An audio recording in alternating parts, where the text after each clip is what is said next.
तो थॉर्नडाइक ने अपने सिद्धांत के द्वारा सीखने के 3 नियम बताए हैं। ठीक है ना। थॉर्नडाइक के सिद्धांत के आधार पर प्रयास और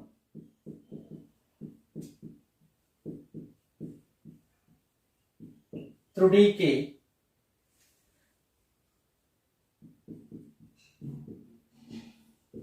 सिद्धांत के नियम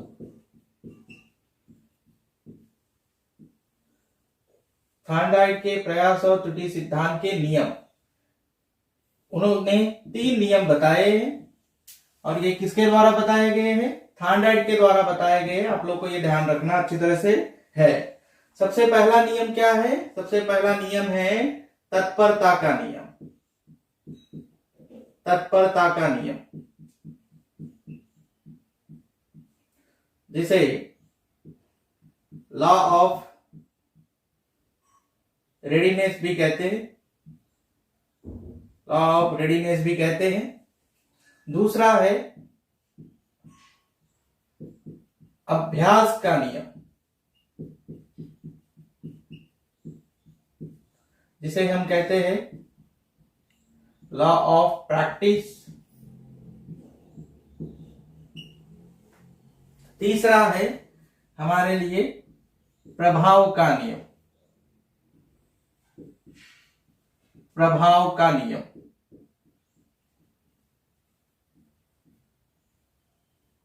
जिसे कहते हैं law of effect. Law of effect ध्यान रखिए। तो अंग्रेजी में भी ध्यान रखिए आप लोग। यहां पर हम लोग चर्चा जो कर रहे हैं वो एक तरह से थॉर्नडाइक के सिद्धांतों के आधार पर थॉर्नडाइक ने सीखने के 3 नियम बताए हैं। ठीक है ना। मतलब एक तरह से प्रयत्न और भूल के सिद्धांत के 3 नियम हैं। सबसे पहला नियम है तत्परता का नियम, दूसरा नियम है अभ्यास का नियम, और तीसरा नियम जो बताया उन्होंने एक तरह से प्रभाव का नियम, जिसे हम लॉ ऑफ इफेक्ट कहते हैं, जिसे हम लॉ ऑफ प्रैक्टिस कहते हैं, और इसे हम जो है क्या है लॉ ऑफ रेडीनेस कहते हैं। ध्यान रखिए, इन तीनों का जो है क्या है इस एक तरह से सिद्धांत में बहुत महत्वपूर्ण स्थान है। ध्यान रखिए। आप लोग भी अध्यापक हो, तो अध्यापक होने के नाते इस सिद्धांत का हम कक्षा में कैसे प्रयोग करें, ये भी आप जो है इन बातों से जो है अभी आप लोग को पता चलेगा। ठीक है ना। तो सबसे पहले तत्परता का नियम। तत्परता का नियम क्या बताता है हमें? तत्परता के नियम के अनुसार क्या जानकारी मिलती है हमें? तो तत्परता का मतलब होता है क्या? तत्परता का अर्थ है तैयारी या सीखने के लिए तैयार रहना। सीखने के लिए तैयार रहना। सीखने के लिए तैयार रहना, रेडी टू लर्न। तो यहां पर ध्यान दीजिए आप लोग, तत्परता का जो अर्थ है, तत्परता का अर्थ है तैयारी या सीखने के लिए तैयार रहना। कौन तैयार रहना है यहाँ पर? मनुष्य या बालक, हम जिसे पढ़ाने जा रहे हैं। तो बालक जब तक, जिसे आप पढ़ाने जा रहे हो, वो बालक जब तक सीखने के लिए तैयार नहीं है, ओके ना, तब तक क्या वो सीखेगा? नहीं सीखेगा। దీన్ని తెలుగులో సంసిద్ధత అంటారు. మనం చూసుకున్నాం సంసిద్ధత కూడా ఏంటంటే అభ్యసనంకి ప్రభాविతం చేస్తుంది. उसी के आधार पर यहाँ पर जो है थॉर्नडाइक ने अपने नियम में, मतलब अपने सिद्धांत के इन नियमों में पहला नियम जो है तत्परता का नियम रखा है। ओके, लॉ ऑफ रेडीनेस रखा है कि जब तक बालक के मन में सीखने की इच्छा नहीं होगी तब तक वो सीखेगा नहीं। तो ये ध्यान रखना है। तो तत्परता का नियम हमें क्या बताता है? जब तक हम किसी कार्य को करना चाहते हैं, ओके ना, और उस कार्य को करने से हमें जो है संतुष्टि होने वाली है, संतुष्टि होती है, तो हम उस कार्य को करेंगे। नहीं तो हम जो है उस कार्य को करने के लिए तैयार ही नहीं होते। तो इसीलिए कक्षा में भी जब आप लोग पढ़ाने जा रहे हो, तो बालकों को जब पढ़ाने से पहले हमें उन्हें जो है क्या है सीखने के लिए तैयार करना है। तभी जो है वो बालक सीखने की प्रक्रिया में, मतलब लर्निंग प्रोसेस में जो है पार्टिसिपेट करेगा। ये ध्यान रखना है आप लोगों को। तो लॉ ऑफ रेडीनेस हमें यही बताता है कि सीखने की प्रक्रिया में बालक को सबसे पहले सीखने के लिए क्या करना चाहिए, हमें तैयार करना चाहिए।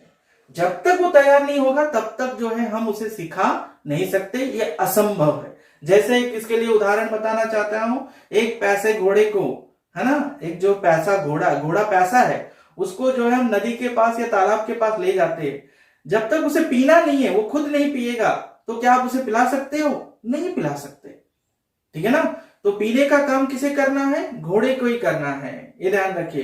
तो इसीलिए तो पीने के लिए उसे तैयार करना है। तो मतलब बालक को भी सीखने के लिए हमें तैयार करना जरूरी है, कहकर थार्नडाइक ने बताया।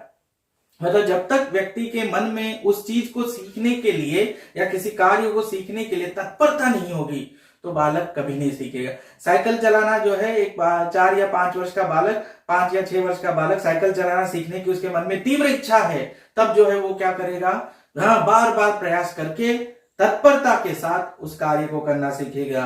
उसी तरह से यदि कोई जो है बालिका खाना बनाना चाहती है, खाना बनाना सीखना चाहती है, तो उसके मन में जो है उस चीज को सीखने के लिए वो जो है तत्परता नहीं होगी। तो हम जो है लाख कोशिशें करें, एज ए टीचर हम लाख कोशिशें करें तो बालक जो है सीख नहीं सकता या व्यक्ति सीख नहीं सकता।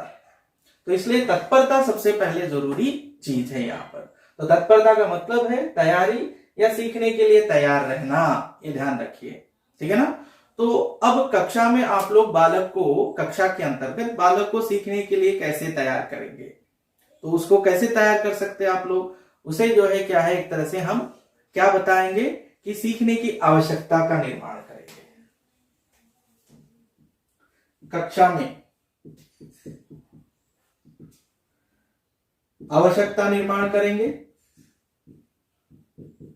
आवश्यकता बताना, उसमें रुचि जागृत करेंगे, उसमें क्या करेंगे, हम रुचि जागृत करेंगे। श्रव्य दृश्य साधनों का प्रयोग करेंगे, श्रव्य दृश्य साधनों का प्रयोग करेंगे हम। साथ में हम जो है प्रस्तावना, शीर्षक, उन्मुखीकरण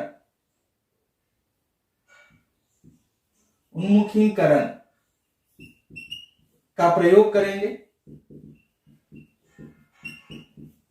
उन्मुखीकरण का प्रयोग करेंगे। इसी नियम के आधार पर शिक्षा में ज्ञात से अज्ञात, ज्ञात से अज्ञात की ओर शिक्षण सूत्र बना है,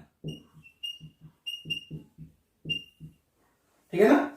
हरभट्ट की पंचपदी प्रणाली आप लोग जानते ही हैं। पाठ योजना के अंतर्गत हम जो है 5 सोपानों का लेसन प्लान बनाते समय हम 5 सोपानों का निर्माण करते हैं, है ना। 5 सोपानों के आधार पर जो है लेसन प्लान बनाते हैं, जो हरभट्ट के द्वारा, है ना, हरभट्ट के, जॉन फ्रेडरिक हरभट्ट के द्वारा जो बताए गए। तो जॉन फ्रेडरिक हरभट्ट का जो पहला एक तरह का जो प्रस्तावना का सोपान है, उसमें हम इसी शिक्षण सूत्र को ये करते हैं, ज्ञात से अज्ञात की ओर। ज्ञात से अज्ञात की ओर मतलब अननोन से नोन की ओर जाना। తెలియని వైపు, తెలిసిన నుంచి ఏంటంటే తెలియని వైపుకు వెళ్ళడం అనేది ఏంటంటే ఈ ఒక शिक्षण सूत्र రావడానికి, मतलब ये शिक्षण सूत्र आने के पीछे कारण क्या है, तत्परता का नियम ही है। क्योंकि बच्चों को जो पता है उनकी जो है पूर्व अनुभवों का लाभ उठाकर उनको जो है सीखने के लिए तैयार करके नए जो है विषय की ओर ले जाने के लिए ये नियम बहुत हमारे लिए कक्षा में उपयोगी है। अभी देख रहे हो ना आप लोग जानते हैं कि हमारा जो है अधिगम के इस टॉपिक में, अधिगम का जो हमारा शिक्षक है, अधिगम और उसका अंतर्बोध, उसका एप्लीकेशन, तो थार्नडाइक के इस सिद्धांत का एप्लीकेशन कैसे कर सकते हैं हम लोग, ये पता चल रहा है आप लोगों को कि कक्षा में कैसे इसका अप्लाई होता है, ठीक है। तो यहां तक आप लोग को तत्परता का नियम पता चल गया। तत्परता के नियम में हमारा जो आखिरी बिंदु है वो भी देख लीजिए, ज्ञात से अज्ञात की ओर का जो शिक्षण सूत्र है वो इसी तत्परता के नियम के आधार पर जो है आया हुआ है, ठीक है ना। तो आप लोग को परीक्षा में इसमें से किसी भी मतलब चीज को बेस करके पूछा जा सकता है, ये ध्यान रखिए। बच्चों को मतलब कक्षा में जाते ही अधिगम की प्रक्रिया में बालकों की अध्यापक जो है बालकों की पाठ के विषय के प्रति रुचि जागृत करता है।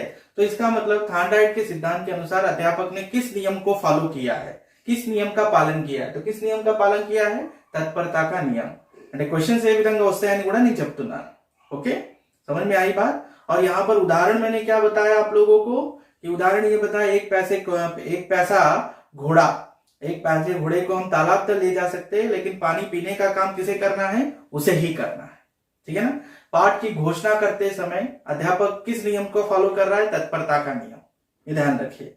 इस तरह से आप लोगों को उदाहरणों के तौर पर भी जो है याद रखना आवश्यक है, ठीक। अब हम आगे बढ़ते हैं अभ्यास का नियम। अभ्यास मतलब क्या है? प्रैक्टिस, ठीक है ना। किसी भी चीज का जब हम कोई भी कार्य करना सीखते हैं, उस सीखे हुए कार्य या सीखे जाने वाले कार्य का बार बार अभ्यास होना आवश्यक है, ये ध्यान रखिए।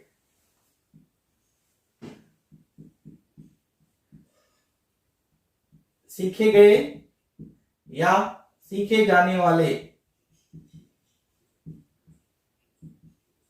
कार्य का अभ्यास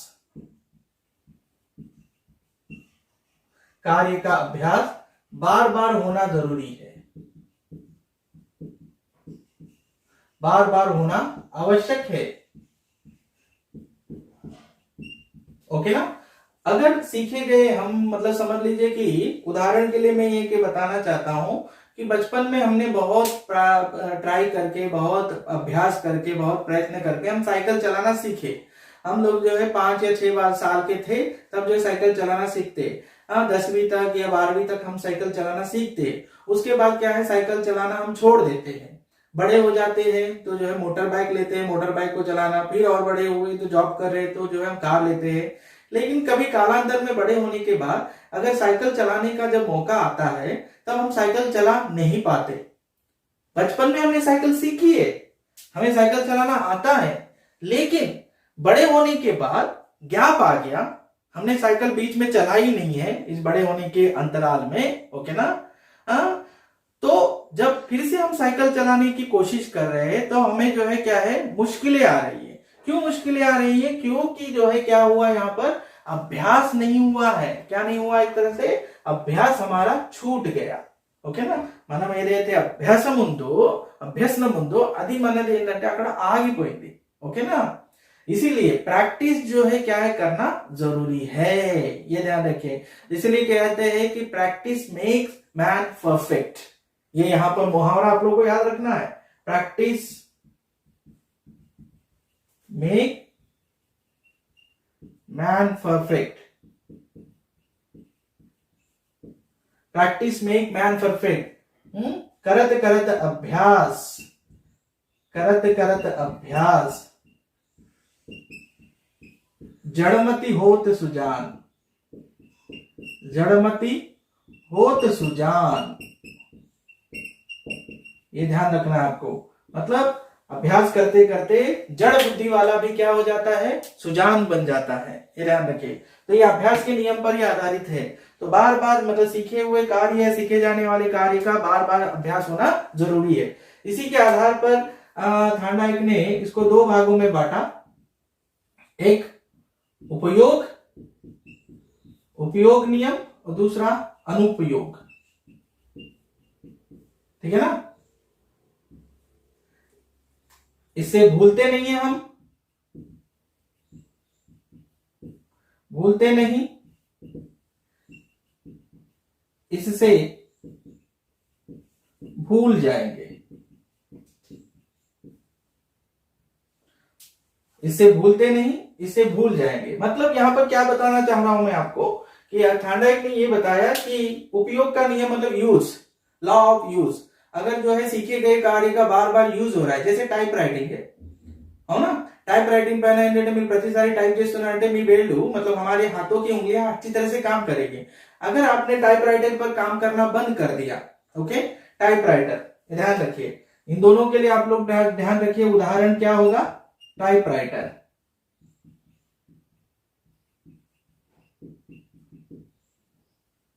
टाइपराइटिंग, ठीक है ना। अगर टाइपराइटिंग पर हम लोगों ने जो है क्या है बार बार अभ्यास से मतलब बार बार उस पर यूज नहीं किया तो कुछ कालांतर के बाद जो है वो अनुपयोगी हो जाएगा और उस कार्य को करना हम भूल जाएंगे, ठीक है। उसी तरह से अगर जो बार बार अभ्यास कर रहे हैं तो टाइपराइटिंग पर टाइपिंग करते समय कभी भी हमारे हाथ स्पीड ही चलेंगे।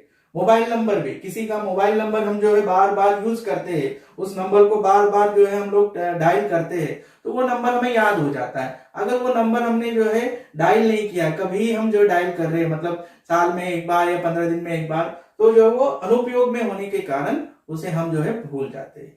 तो अभ्यास के नियम के अनुसार जो है क्या है, हमें सीखे गए या सीखे जाने वाले कार्य का अभ्यास बार बार होना आवश्यक है।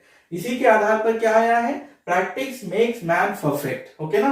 करत करत अभ्यास जड़मति होत सुजान, ये कहावत इसके लिए सुटेबल होती है, ये ध्यान रखें।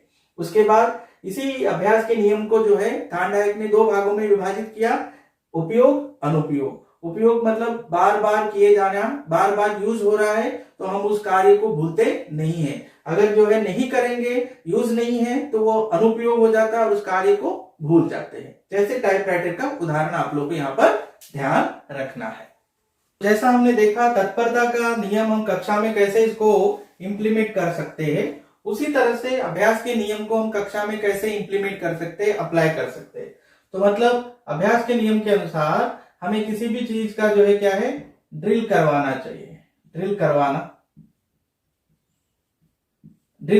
जिसे हम कहते हैं कवायद, बार बार प्रैक्टिस, ड्रिलिंग कराना, ओके ना। ड्रिलिंग करवा सकते हैं, ध्यान रखिए आप लोग। कुशलता को मतलब किसी स्किल को बार बार करवाना, ओके। पुनरावृत्ति करवाना, पुनरावृत्ति, दोहराना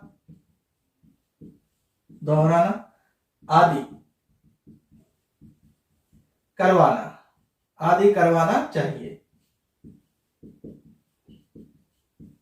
जैसे उदाहरण के लिए मैं बता रहा हूं यहां पर, कविता की पंक्तियां या गणित में पहाड़े, टेबल्स याद रखने के लिए, याद करना,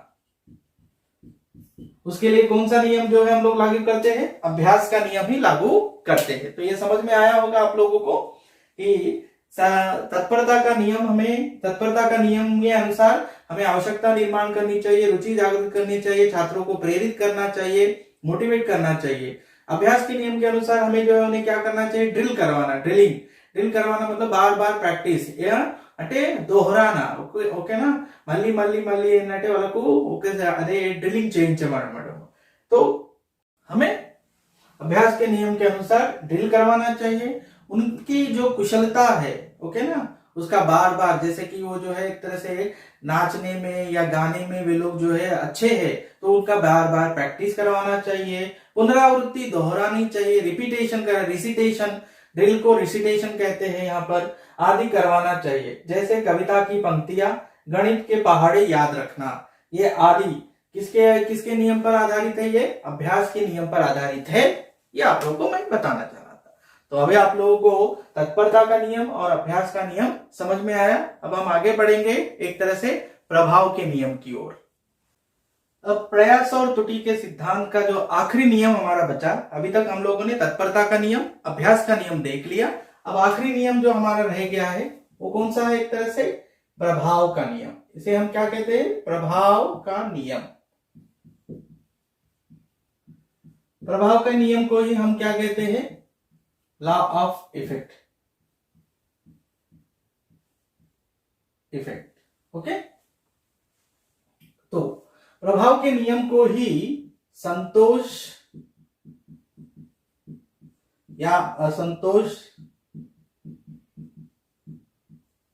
संतोष या असंतोष और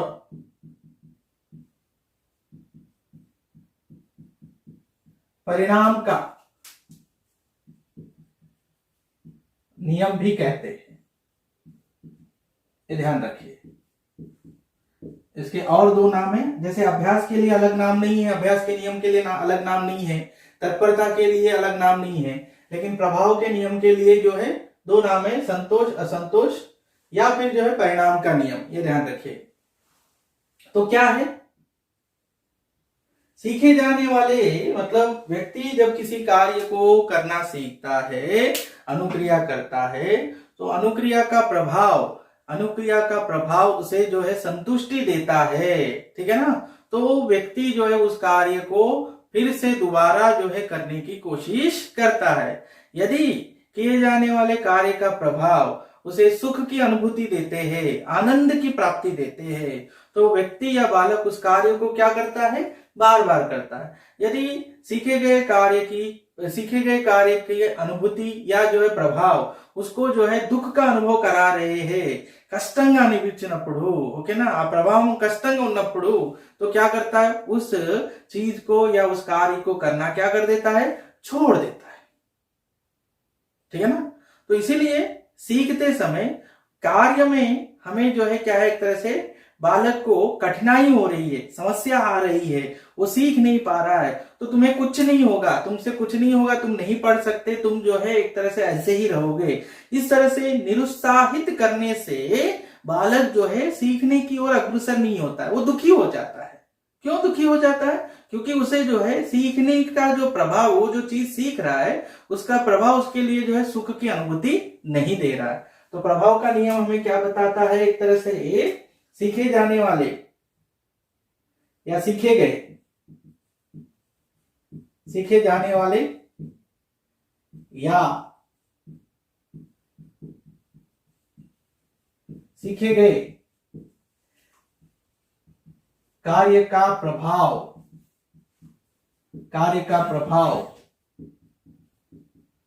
संतुष्टि देता है, तो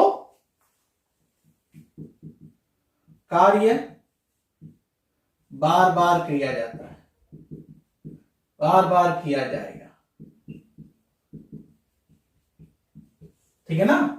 अगर सीखे जाने वाले या सीखे गए कार्य का प्रभाव संतुष्टि देता है तो कार्य बार बार किया जाएगा। जैसे फॉर एग्जांपल आप लोगों ने एक टेस्ट रखा और टेस्ट में जो है एक बालक को 20 में से 18 नंबर आए, तो वो जो है उस कार्य को, मतलब उस चीज को, उस विषय को अब बार बार अच्छा करने के लिए जो है क्या है, प्रयास करता है, क्योंकि उसका प्रभाव कैसे पड़ा है, पॉजिटिव पड़ा। अगर नेगेटिव पड़ा है तो आपको उसे मोटिवेट करना जरूरी पड़ता है। यही हमें प्रभाव का नियम बताता है। सीखे जाने वाले या सीखे गए कार्य का प्रभाव संतुष्टि देता है तो कार्य बार बार होता है, नहीं तो कार्य को करना जो है बालक या व्यक्ति छोड़ देता है। तो किए जाने वाले कार्य की पुनरावृत्ति किस पर है, इसके प्रभाव पर, उसके प्रभाव पर डिपेंड करता है। अगर प्रभाव संतुष्टि देती है, खुशी देती है, आनंद देती है तो काम बार बार होगा, नहीं तो जो है वो चीज हम करना छोड़ देते हैं। ये आप लोगों को यहाँ पर याद रखना है, ठीक है। तो आप लोगों को प्रभाव का नियम समझ में आया। अब बताइए मुझे कि संतुष्टि मिलने से कार्य बढ़ता है या कम होगा? हाँ, संतुष्टि मिलने से कार्य बढ़ता है। संतुष्टि के कारण कार्य में बढ़ोतरी होती है,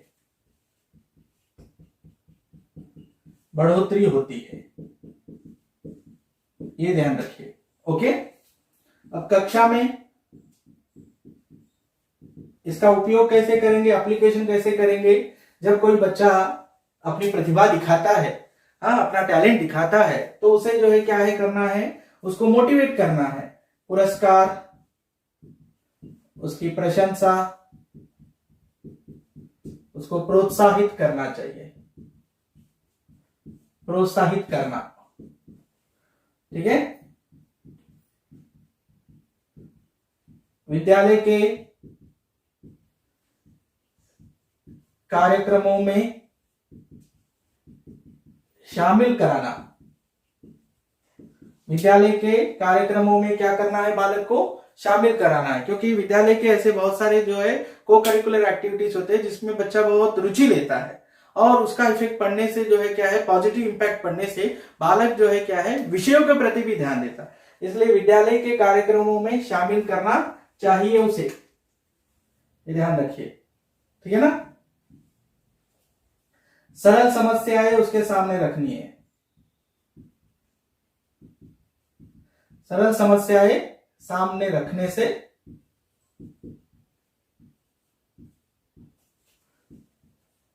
उनका समाधान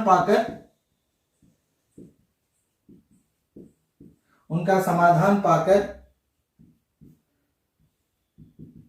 बालक में आत्मविश्वास पैदा होता है। आत्मविश्वास पैदा होता है। तो इस तरह से पुरस्कार, प्रशंसा और जो है प्रोत्साहित करके हम बालक को उसके मतलब सीखे गए कार्य को प्रभावशील बना सकते हैं, विद्यालय के कार्यक्रमों में शामिल करवा सकते हैं। सरल समस्याएं सामने रखेंगे, मतलब जो है वो इजीली जो है कोई ना कोई चैलेंजेस को एक्सेप्ट करे और उसको जो है सॉल्व कर सके। ऐसे चैलेंजेस उसके सामने रखकर हम उसका आत्मविश्वास को बढ़ा सके। कोई ऐसा टफ चैलेंज देने के बाद बच्चा नहीं कर पाएगा ना, फिर वो निरुत्साहित हो जाएगा, वो जो है प्रेरित नहीं हो पाएगा, प्रभाव नहीं पड़ेगा, उसको संतुष्टि नहीं मिलेगी, इसलिए सीखने में वो जो है आगे नहीं बढ़ेगा।